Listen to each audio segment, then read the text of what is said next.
Welcome to the Podski. What? Ooh, yeah. You understand, baby? Dig it? Let me tell you another thing. First name John, last name Baker. Uh-huh. Brother. Hello and welcome into another episode of the Podski. I am your host, the man of 1,000 gimmicks, John Baker, and we have an emergency pod. I wanted to kind of get on here mainly because, one, if you're looking for the regular episode of the Podski, that is going to be coming tomorrow on Friday the 7th, and we're just covering, and by we, I mean Allison and I. Allison and I are going to be doing a podcast on a brand new documentary that we watched, and it's a very sensitive topic, and we just wanted to make sure that we're doing our due diligence and trying to do it for the right reasons, because there's a certain way that you could take it, and I don't want to take it that way. So if you are new here to the Podski, my wife Allison and I, we like to, when we watch documentaries, we like to come on here and review them, and we did that with Woodstock 99, and we're going to be doing it with a documentary called 11 Minutes, and it's on Paramount Plus. It's about the Vegas mass shooting, and I'm gonna leave that to that episode, because I wanted to get into something that this right now. We're going back to professional wrestling. I'm upset, I'm concerned, and How does this happen? If you don't know, last night, AEW Dynamite, Andrade and Sammy Guevara got into a fight. A physical altercation is what it's being called. And if you're not following along, again, literally a month ago, almost a month to the day, is when we had the brawl out at All Out, and with CM Punk and the Elite. So there is a deep issue here in AEW, and as a fan, I'm concerned. I'm disappointed. It's really, it's really upsetting, because this is a product that I love. They've been, for the first 2.5 years, they've done a really, really, really good job of booking, and they've done a lot of good. They brought in a lot of good wrestlers that I like, that I haven't seen before, that I wanted them to be utilized in a different way, and now all of a sudden they're not doing that anymore. I don't understand what they're doing, and I'm getting more and more frustrated. Now, I know that this whole entire summer, the whole entire roster has been riddled with injuries. But that doesn't mean that they don't have other guys. This roster is loaded, and they just continuously keep signing guys. They signed Bandito and Dragon Lee, and I guarantee you we're only going to see them once every 3 weeks, or once a month, or once every 3 months. And it's frustrating. I don't understand what they're doing anymore. Like, I get that you need to have a very deep roster for situations that happen with, obviously, the injuries. But you only have a 2-hour show, and you have Rampage. It's your 1-hour show. And I'm sorry, but Rampage sucks. Rampage, I'm not going out of my way to watch Rampage anymore. Like, I can't do it. I can't tune in every single Friday night at 10 o'clock. I don't want to do it. I'm going to be honest, I'd rather watch SmackDown. And most of you on here know me. I'm not a WWE, I'm not a huge WWE supporter, but I'm going to tell you what, I just watched the last 2 weeks of SmackDown, and they're pretty good. Newsflash, like, they're pretty good. And AEW has just been pretty And that's really frustrating as an AEW fan, because we have been blessed with really great booking, really great matches for 2 years, and all of a sudden things are turning, and it feels like there's a load of dysfunction. There's a load of just poor booking decisions. I don't understand the booking. I'm getting super frustrated because the booking is stupid. And I don't understand what's going on. So let's get into this here a little bit. So if you're not paying attention here, on over the weekend, Andrade did an interview where he had said that Sammy Guevara had complained to him that he hit him too hard, and that John Cena never complained, and that Sammy responded by saying you're a jobber and a favor hire, and it, I don't understand why Sammy is still continuously getting into this backstage bullshit. Like, the kid runs his mouth way too much. And guess what? You suck. You've been put into an incredible position being tied to Jericho your entire AEW existence. And guess what? No one gave a shit about who you were before you joined the inner circle until you joined the JAS. And guess what? People still don't care.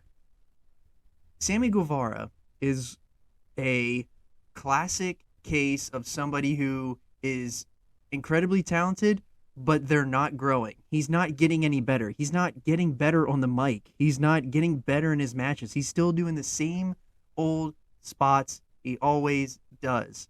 He's not expanding his craft. He's not expanding in his promos, because all he does is just stick his tongue out or stick his tongue down Tay's throat. Like, do something different. Expand. Like, you're not growing. You're just being. And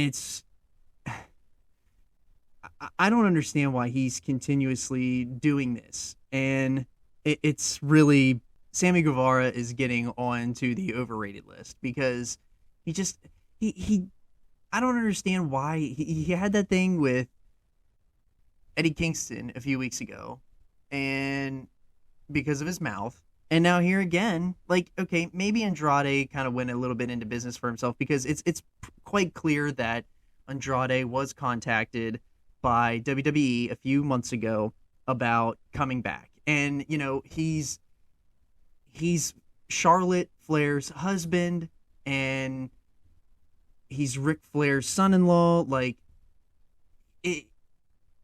there's no way that I'm sure that they're in his ear saying, come back to WWE, come back to WWE, and all that jazz. Like, and that's totally fine. But you have a contractual obligation to AEW for years.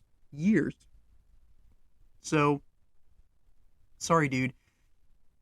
You sign a contract. Again, same deal with all those people before that were contacted that apparently want out of AEW. You've got a contract. Tough shit. So Andrade had Sammy had went out there and said he didn't quote Andrade. He subtweeted him and basically just said that you're a jobber. And Andrade said, I said it to your face, and if you have a problem with me, you said nothing. I won't beat your ass because I'm a professional. Don't be scared. When I say something, I name names, and I'm not scared to get fired. So then Sammy said, you didn't say shit to me, you liar, but here's some truth, you ungrateful prick. You would be jobless if it wasn't for your dad-in-law. Are you really mad at me, or are you mad at yourself for failing to get over a second time? Just go back to WWE like we all know you want to do and fuck off. So here's that again, this is my issue with Sammy. You're not even over. So you have no business talking about somebody not being over, because I guarantee you that Andrade is light years ahead of you in the ring. He can't, listen, Andrade doesn't speak the most perfect English, but he's still way more over than you, kid. Like, he's so ridiculous. I don't understand why he continues to talk shit like this, and he's not doing any better either. Like, you're both are on a level playing field right now. And let's be honest, Andrade was over in WWE. Maybe not on the main roster, but he was very over in NXT. And essentially then what happened is Andrade said, I'll see you Wednesday. And what happened. Uncle Dave gave us a great report, as always, said that, Tuesday night they were both told there was no fighting allowed. And Andrade must have been waiting in the hallway last night before the show, and I thought something had happened because we got a tweet from Tony around like 5 or 5:30, I think, that said that the Andrade match was off. So for Rampage, because Andrade was supposed to have a career versus Mask against 10 on Rampage. Well, then all of a sudden now his match is off. So that was a clear tip. And then we got the report that it came out from TMZ, of all places. Right at 8 o'clock, there was a physical altercation that happened backstage. And then Dave went further into it, basically saying that, they were told backstage no fighting, and that, if you're going to fight, you're going home. And apparently Andrade was waiting in the hallway for him. They exchanged words. I think what they're saying is that Andrade started it, pushed, and then sucker punched. They're using the quote sucker punch. So that's the reason he was sent home, and that's the reason that his match was canceled. But the funny thing I find here is that Sammy was allowed to stay at Dynamite, and he was in the main event. Make it make sense. If somebody is in a fight, you sent home people like Pat Buck home, who again, I'm still frustrated again because we still don't have answers to the CM Punk and Young Bucks deal. It's been a month. How long does your investigation take? If you can't figure it out within a couple days what happened, I mean, I get that there's going to be legal issues and stuff like that, but if you can't figure it out, I'm sorry, dude. I'm really frustrated by this whole deal because this is the second fight in a month, and why would these guys ever be allowed to be even close to each other backstage? Why did you even? It was clear as day that they were told from the beginning no fighting. I don't give a shit if you told somebody not to fight. If somebody's pissed off like that, they're going to want to talk about it in person. So why? And then on top of that, you send only one of them home. You don't send them both home. I'm sorry, but you sent Pat Buck and you sent all them home during the CM Punk stuff. Everybody that was involved was suspended. Why was Sammy not suspended? Why is there preferential treatment is what it feels like. I'm just really frustrated. It's really pissing me off because now that there's clear issues in the locker room, it's shown through to the booking, and it can't happen. This can't happen anymore.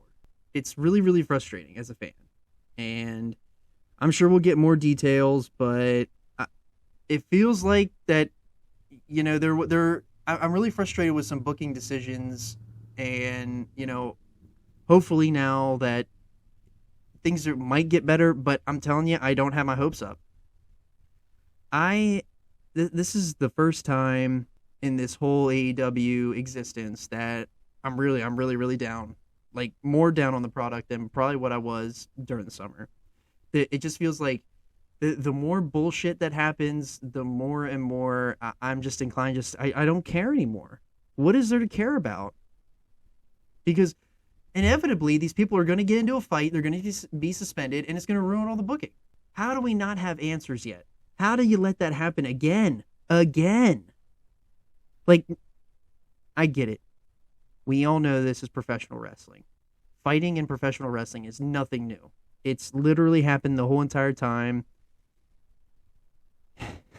It happened with Brett and Shawn. It happened with Jericho and Goldberg.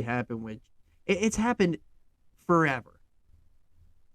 That's nothing new. However, if you're gonna start suspending people, you gotta suspend everybody. If you're gonna do it, you gotta make it make sense. And what they did last night doesn't make any sense to me at all. Because clearly, he was instigated. And by he, I mean Andrade. Now, he might be going into business for himself to get fired, and that's on him. And, if I'm Tony Khan, he's gonna get, he's not getting released. You don't do that. Because now you're setting a precedent that, well, if I act like an asshole, I'm going to get what I want. And that shouldn't be allowed either. So, again, if Andrade's goal is to get fired and you're Tony Khan, you don't let him go.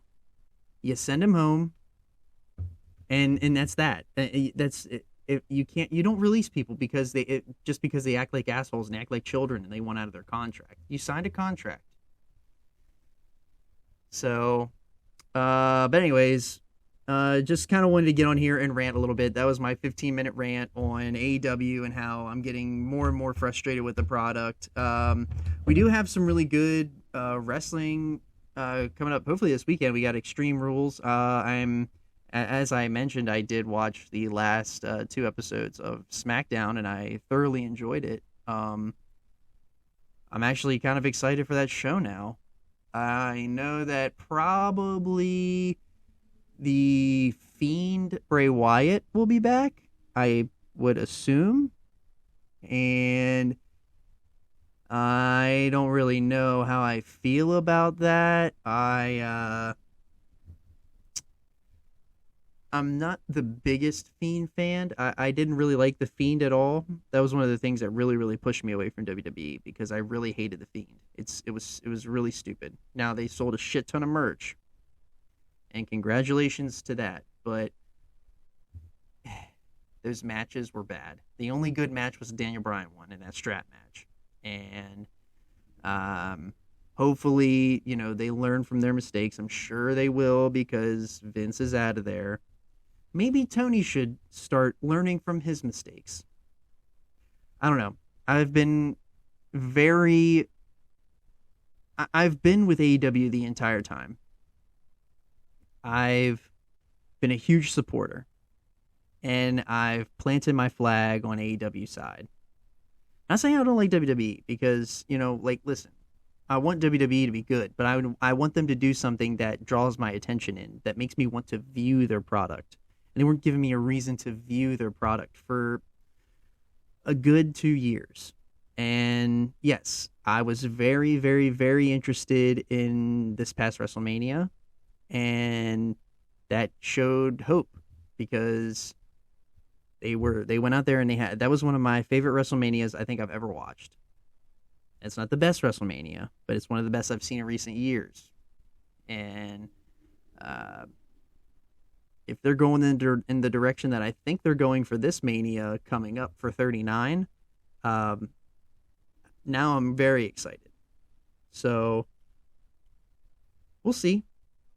There's some good things coming, at least on the WWE side. We're coming into the Survivor Series. They announced War Games. I'm a huge War Games lover. Praise the Lord for more War Games. We need more War Games, and we're getting more War Games. Don't know what War Games is. That's the double ring with the cage, and if you're talking about WCW, they had a roof on the cage. Now, modern day, they don't put a roof on the cage. It's just strictly a steel cage around 2 rings. And I don't really care. I don't, well, Blood and Guts, they do have, Blood and Guts is AEW's version of the War Games. They do have a roof on it, but I'm more pro, it doesn't matter to me. It can have a roof on it. It cannot have a roof on it. I don't really care. I like War Games regardless. So give me more War Games. I think that's a way better solution to the Survivor Series because I'm not a Survivor Series. I despise Survivor Series. I'm sure I'm in the minority here, but I don't like Survivor Series. I hate those matches. Now, a lot of people like those matches because you get a lot of odd matchups and you get people that come together for a cause or a fight that normally would never fight together. And I totally get that people really like Survivor Series, but listen, it ain't for me. It's one of my least favorite pay-per-views of the year. Probably up there with Extreme Rules because I'm not a huge lover of Extreme Rules, but then again, they've done things that have gotten me excited for this show. So now I want to watch Extreme Rules this weekend. But yeah, that is one thing to be really, really, really, really, really excited for. Because, with Triple H at the helm, he likes doing that. He likes doing the WCW stuff. And you know what? I love WCW. Everyone knows I love me some Dub C Dub. and very excited for that. And we'll see. This weekend is supposed to be a Battle of the Belts. Whatever.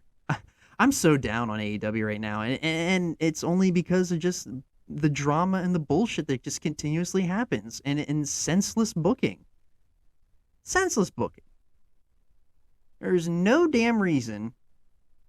Listen, last night, Wardlow and Brian Cage went out there and had an awesome match. There's no good damn reason that shouldn't have happened a long time ago. Brian Cage, listen, Brian Cage is a weird one because he's a little bit past his due. He's not due. He's a little bit past his prime. He's definitely on the downswing of his career. He's a body guy, and he's not good on the mic. He needs a heater, or he needs a manager. And if he doesn't have that, then he's just another guy with muscles. Now, I guess he's in this group called the Agony something. I can't remember the name, but that Khan guy is really, really interesting to me. But why have we waited so long to use him? Where's Miro?